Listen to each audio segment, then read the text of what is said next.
Welcome and thank you for renting with Roadbear RV. In this video, we would like to show you the operation of the motorhomes systems. Different vehicle models may have some variation of equipment, but their operation is generally very similar, if not identical. In addition to this video, there is an operator manual provided with the vehicle. To properly operate all appliances in the motorhome, this main battery switch needs to be turned on all the time. There are two exceptions. During refueling or filling propane, this switch needs to be turned off. Don't forget to turn it back on. This is the monitor panel, the central control center. From here, several appliances will be operated. If you have no city water supply connected, you will need to turn on the water pump here. If you are driving, stepping away from the vehicle during the day, or retiring for the night, it is recommended to turn the pump off. To make hot water, the water heater needs to be turned on. The control light will turn on for a few seconds and then go off, indicating the water heater started up and is heating the water. It will take an average of 20 to 30 minutes to have fully heated water, all 6 gallons. For safety reasons, the water heater should be turned off while driving. Overnight, the noise from the water heater may be disruptive. Should the control light come back on, start the process anew. If the control light keeps coming on, make sure the propane valve is on. To verify, light a burner at the cooktop. And if the control light never goes off, then there is a technical defect requiring attention. The vehicle is equipped with multiple tanks. The display here indicates the fill levels: propane, the coach batteries, freshwater, black water, and gray water. The vehicle is equipped with a generator to provide power for the household appliances, such as the air conditioner, the microwave, TVs and DVD players, and wall outlets. To start the generator, press and hold the start side of the switch until the generator runs. The hour meter will start up and count the runtime. The generator will not start or shut off if the vehicle fuel level is at 1/4 tank. There is usually a time delay before the power is fed into the vehicle, and the microwave is a good indicator when power is available. To turn off the generator, just press and hold the stop side of the switch until the generator shuts off. It is important that all household appliances are turned off before starting or stopping the generator to avoid overload and sparking. Vehicles with a fixed power cord need that cord plugged into its proper outlet for the generator to provide power into the vehicle. More to that later. Before extending and no passengers occupy the furniture in the slide-out, depress and hold the button for the direction you like to move the slide-out and hold the button 3 seconds past the point of the motor stopping. For most vehicles, the engine needs to be turned off and the ignition key removed, while a few require the engine to be running. Please consult the posted instructions. The electrical system of the motorhome consists of 2 main systems: 12-volt battery power and 120-volt household power. The battery supplies all the power to the lights, fans, slide-outs, and water pump, but also to the furnace, the water heater, and refrigerator, which work in combination with propane. In case of an appliance failure, verify the fuses are still all in good order. A red indicator light points to a defective fuse. The fuse box is generally located at foot level, either in the bedroom, the dinette, entryway, or hallway. Additional troubleshooting can be found in the vehicle manual. Household power is supplied mostly from the campground. To connect to the campground power, turn off the breaker main switch on the pedestal first. Some vehicles have a fixed power cord. Just connect it to the pedestal. Vehicles with detachable power cords, connect it first to the vehicle and then plug into the pedestal. Now turn on the breaker main switch at the pedestal. Before disconnecting the power cord from the campground, turn all household devices in the vehicle off. Then turn off the breaker on the pedestal and disconnect the power cord. For fixed power cords, plug it back into the outlet in the storage area. Household power can also be supplied by the onboard generator. The generator can also be operated directly on the generator itself. To gain access, remove the service access door. The starting and stopping of the generator is the same process as from the monitor panel. The prime switch serves to feed fuel to the generator in case it struggles to start. Remember, the vehicle fuel tank needs to be more than 1/4 full for the generator to start and run. In case the running generator is not providing power, the main breaker here could be tripped. Pointing towards you indicates it is turned on. An important maintenance item is the oil level. After 8 hours of operation, the oil level needs to be checked here. The generator uses the same oil as the vehicle engine, and running it with low or insufficient oil will cause damage for which the renter is responsible. To prevent overheating and permanent failure, the service access door needs to be installed at all times when the generator is running. Most, if not all, wall outlets in the motorhome are protected by the ground fault circuit interrupter, commonly known as the GFI, located in the bathroom. If the vehicle has power from the campground or generator, the GFI can be tripped, which shuts off the power to the outlets. To restore power, depress the reset button in the GFI outlet. Appliances in a motorhome are unlike regular household appliances in the sense that most of them have to operate on battery power and propane. Further, they have to be compact and survive the vibrations from driving down the road. No matter the type of cooktop or range, they all run on propane. To turn the burner valves, always push them in first before turning. Once the propane is flowing, it can be ignited either with a lighter or match or the built-in manual spark igniter. Just turn the knob in the indicated direction until the flame ignites. To operate the oven, have a lighter at hand as the pilot light needs to be lit manually. First, push, turn, and hold the oven valve knob to pilot. Then manually light the pilot flame while still holding the valve knob pushed in. Hold the valve knob for at least 30 seconds until the pilot flame remains lit. It may require several attempts or longer time to hold the valve knob. Once the pilot flame stays on, turn the oven valve knob to the desired temperature. After finishing baking, turn the oven valve knob to the off position. The microwave works like any household microwave and requires power from the campground or generator. If you do not use a microwave at home, it may not be the moment to start now. For the refrigerator to work, it is very important that the vehicle is parked level. The refrigerator runs mainly on propane for cooling. In auto mode and when connected to household electricity, it will switch over. The check light, on some models accompanied by an audible buzzer, will turn on if there is an issue with the propane system. In that case, turn the fridge off and verify there is propane at the cooktop. If you can light a burner, turn the fridge back on. After a recent refilling of the propane tank, it may require several attempts. The temperature can be manually adjusted, either on the control panel for some models or with moving the temperature sensor inside the refrigerator. If this sensor is too low, the cooling may stop. At elevations of 5,500 feet above sea level or higher, the performance of the refrigerator on propane can be negatively affected, and household power operation is strongly recommended. The rooftop air conditioner for the living quarters requires household power from the campground or the generator. The air conditioner is only able to cool a temperature difference of about 20 degrees Fahrenheit. If the interior temperature reached 110 degrees, the AC can only cool to approximately 90 degrees.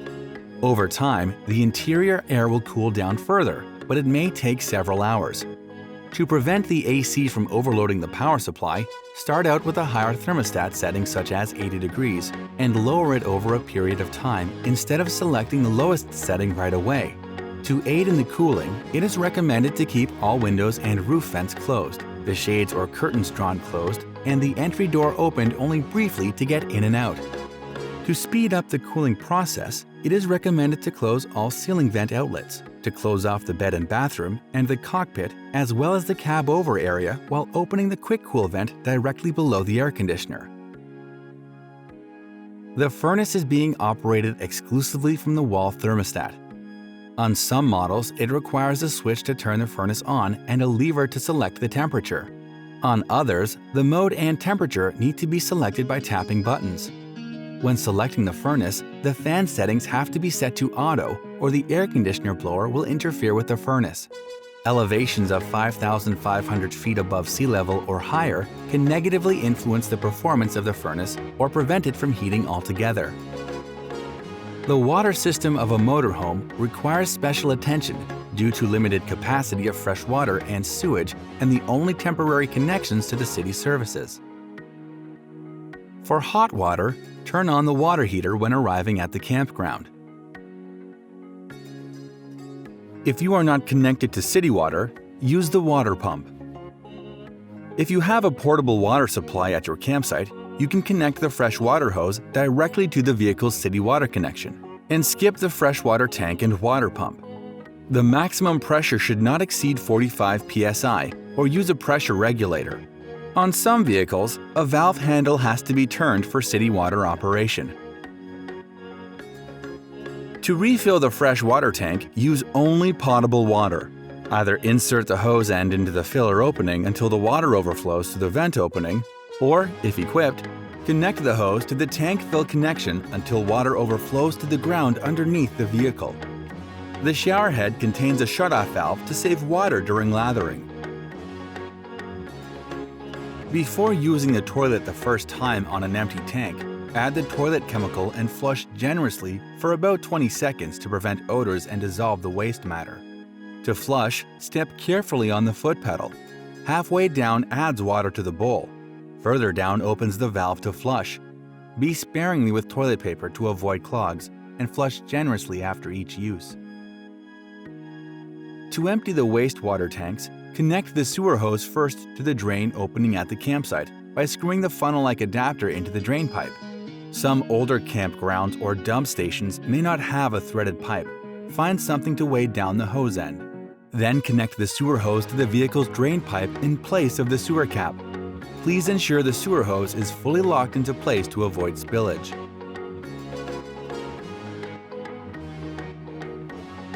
Black water is toilet waste, and the tank should only be emptied, even with full hookup, at a campsite, even when it is 2/3 or fuller to allow all waste matter to dissolve and flush out. The larger valve is for the black water and needs to be drained first.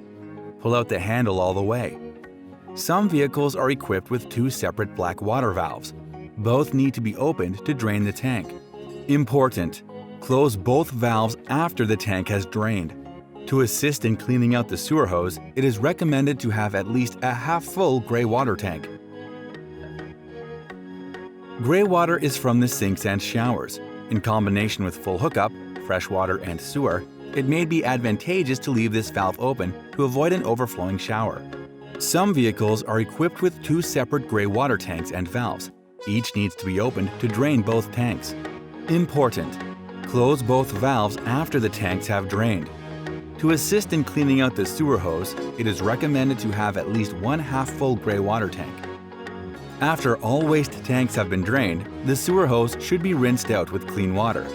But never have potable water equipment, such as fresh water hoses or faucets, make contact with the sewer slides hose to avoid cross-contamination. When parked at the campsite, along the curb, or in a driveway, the vehicle has to be as level, horizontal, as possible from front to back and side to side. This is not just for a more comfortable sleep, but is required for the refrigerator to work properly. Too much out of level can cause damage to the refrigerator. To allow for leveling, drive-up wedges are provided with the vehicle.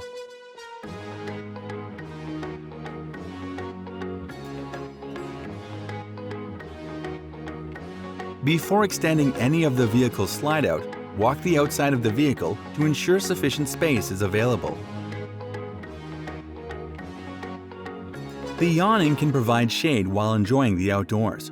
Wind and rain are the natural enemies of an awning, and it needs to be rolled in whenever you are not able to attend to it. When you leave the vehicle unattended to go on an excursion or other activity, and when you retire for the night.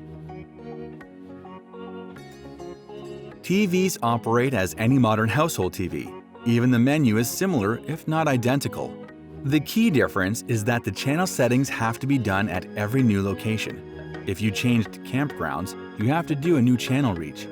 This applies to over-the-air reception with the roof-mounted antenna, as well as for the campground-provided cable TV. For over-the-air picture reception, the amplifier needs to be on. For cable TV reception, the amplifier needs to be off.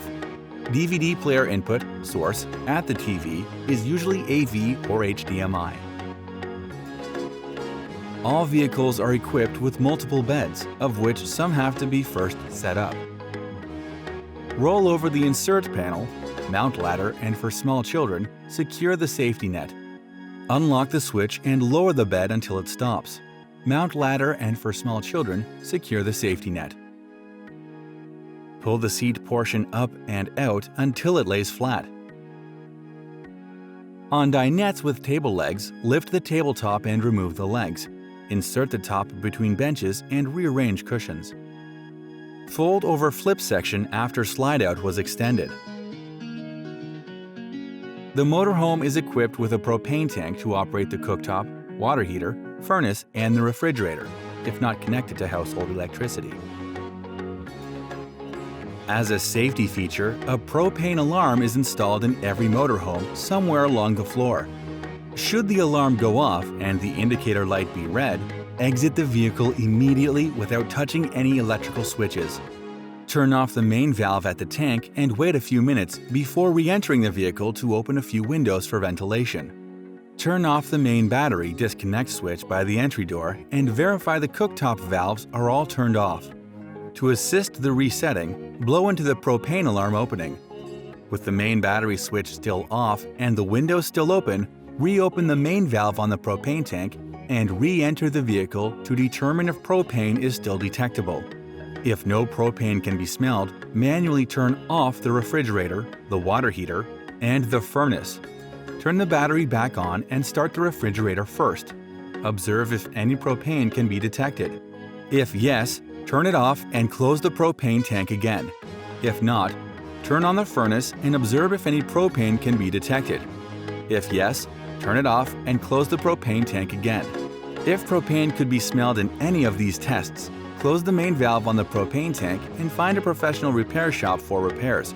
Contact the help desk for assistance. There are two methods to determine the fill level of the propane tank. The first is on the tank itself. The maximum fill level of the tank is limited to 80% for operational and safety reasons. The second method is the display on the monitor panel inside the vehicle. To refill propane, visit a designated refill station. Many larger campgrounds may have one. There is no self-serve refill. The main access point to the living area is through the entry door. There are two locks on that door, the latch or handle lock. Some lock types require two different keys, while some lock types share one key. It is recommended to always push on the door when turning the keys to avoid breaking the keys.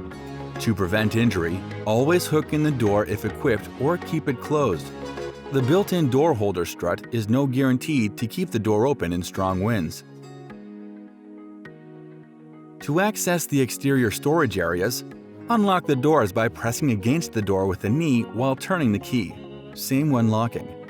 Whenever turning the key, apply pressure to the door. The key fits into the locks only in one direction, and they need to be fully inserted. Otherwise, they could break off. Class C. Pop hood, activate release, lift hood and prop hood with rod. Class A. Unlock hood, pull, and move hood. Here you can access some vital vehicle fluids for regularly inspect the engine bay. The motor oil needs to be checked at least every 500 miles, best on a cold engine in the morning. To check for the proper level, remove the dipstick fully and clean it off. Insert it all the way and pull out and read the oil level between the minimum marking and the maximum marking. If the oil is at or below the minimum marking, fill only half a quart or liter at one time. Let the oil drain through the engine before checking it again, about 1 minute. Overfilling the engine with oil is just as bad as operating it with not enough oil. The engine coolant needs to be inspected regularly. Do this only at the reservoir and best before departing the campsite. Never remove the cap when the engine is hot. Injury could occur. Should the coolant level be below the cold mark, add only drinking water. The windshield washer fluid can be refilled here. A motorhome in general drives and operates like a regular large SUV, pickup truck, or van. Special attention needs to be paid to the vehicle's size. The length matters when making turns. The width, including side view mirrors when driving in city traffic, through tunnels, or across narrow bridges and roads, especially in state and national parks. And the height through underpasses, but especially in parks and campgrounds among trees. To start the engine, step on the foot brake, insert the ignition key, and turn the ignition. If available, turn the ignition key housing and not the key itself to the start position. When the engine started, let go of the ignition. The ignition key can only be removed in the off position. To shift the transmission out of park, depress the foot brake, pull the steering column mounted gear shift towards you, and move it down to the drive position. For center console mounted gear shifts, depress the release button on the gear shift and move it to the drive position. The parking brake on most motorhomes is activated by foot.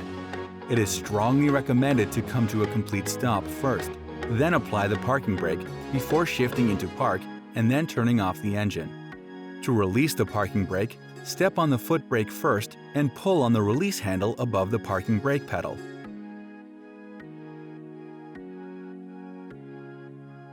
The driving lights are controlled by a separate switch near the steering wheel, which also allows the dashboard illumination and dome light operation. The proper mirror adjustment allows you to see along the side of the vehicle and the rear corner with the bottom rear clearance light for when making turns. Most vehicles have manually adjustable side view mirrors. They can be easily tilted up and down. It may require a bit of force to twist the head to adjust from side to side, but best to use proper tools. A few vehicle models are equipped with electric adjustable mirrors and have a switch for the adjustment. Thank you for renting with Roadbear RV.